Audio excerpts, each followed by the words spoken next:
बचपन से पाली पोसी तन मन लगाई के, बचपन से पाली पोसी तन मन लगाई के, आजो दुलरई तीन बेटी हो गईली पराई के, आजो दुलरई तीन बेटी हो गईली पराई के।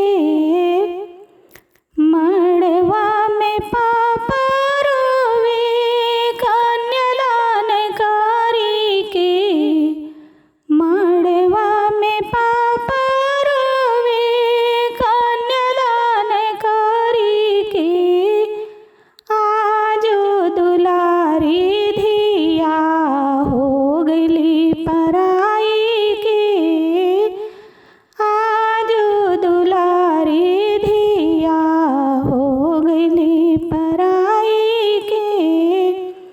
घरवा में मामी रोवे जीरा खोइछा देई के, घरवा में मामी रोवे जीरा खोइछा देई के, आजो दुलारी धिया हो गईली पराई के, आजो दुलारी धिया हो गईली पराई के।